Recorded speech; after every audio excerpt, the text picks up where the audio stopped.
உபாகமம் 7:15 கர்த்தர் சகல நோய்களையும் உன்னை விட்டு விலக்குவார். எந்த வியாதினாலும் சரி, தலைவலியை மட்டும் குணமாக்குகிறவர் அல்ல அவர். வயிற்று வலியை மாத்திர குணமாக்குகிறவர் அல்ல. தீராத வியாதி, இது குணமாக்க முடியாத வியாதின்னு மருத்துவம் சொன்னா கூட அந்த வியாதியை கூட அவரால் மாற்ற முடியும். இன்னைக்கு ஏதோ ஒரு வியாதி உங்களை பாதித்து கொண்டிருக்கிறது. சரீரத்தின் வேதனை ஒரு பக்கம், இந்த வியாதி எனக்கு வந்துட்டே இன்னும் என்ன ஆகுமோன்ற பயம், கலக்கம் ஒரு பக்கம். உங்க வீட்டில் யாரோ ஒருவர் வியாதிப்பட்டதுனால உண்டான ஒரு கலக்கம். ஒருவேளை கேன்சர் வியாதியா இருக்கலாம், ஆஸ்துமாவா இருக்கலாம், ஆர்த்தரைட்டிஸா இருக்கலாம், எனி டிசீஸ்.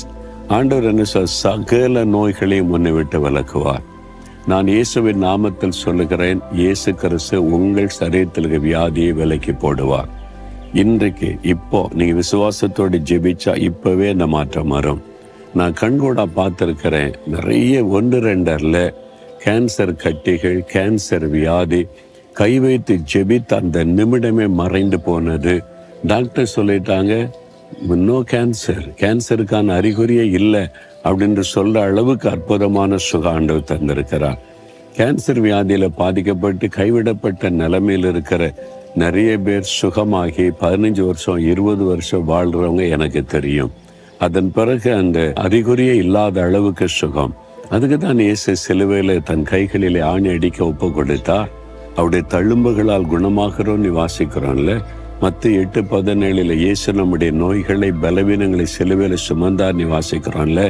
இன்றைக்கு உங்களுடைய சரீரத்தில் இருக்கிற இந்த வேதனை, வலிகள், வியாதி, அதை சிலுவையில் அன்றைக்கே சுமந்துட்டார். ஏன் சுமக்கணும்?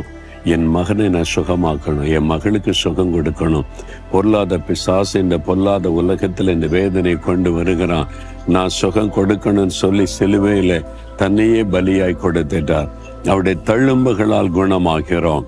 இப்போ இன்றைக்கு இந்த நேரம் உங்களை குணமாக்க முடியும். இந்த வாக்குத்தத்தம் எனக்குரியது.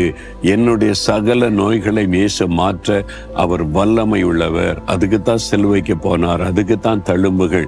இப்போ என்னை குணமாக்குவான்னு விசுவாசத்தை ஜெபிச்சு பாருங்க. இந்த நிமிஷம் ஒரு அற்புத சுகம் உண்டாகும். ஜெபிக்கிறீங்களா? அப்படின்னா வியாதியுள்ள இடத்துல கை வைங்க, அல்ல இருதயத்தில் கை வைங்க. நசரேயனாகிய இயேசு கிறிஸ்துவின் நாமத்தில் நீர் சகல வியாதிகளை எங்களை விட்டு விலக்குவதற்காக சிலுவையிலே மரித்து உயிர்த்தெழுந்த இயேசுவின் நாமத்தில் பொல்லாத இந்த வியாதி விலகி போகட்டும். இயேசுவே, நீர் வாக்கு கொடுத்தபடி இந்த வியாதியை நீர் விலக்கி போடுவீராக. உம்முடைய தழும்புகளால் சுகம் ஆகிறோம் என்ற வார்த்தையின்படி இயேசுவின் தழும்புகளால் நான் குணமாகிறேன். இந்த நிமிஷம் சுகத்தை நான் பெற்றுக்கொள்கிறேன். இந்த நிமிஷம் இந்த பொருளாத கேன்சர் வியாதி, பலவீனங்கள், வலிகள், வேதனைகள் எல்லாம் என் சரீரத்தை விட்டு விலகட்டும் இயேசுவின் நாமத்தில். உம்முடைய தழும்புகளால் சுகமாக்கின இயேசுவுக்கு ஸ்தோத்திரம், ஸ்தோத்திரம். இயேசுவின் நாமத்தில் ஆமேன், ஆமேன்.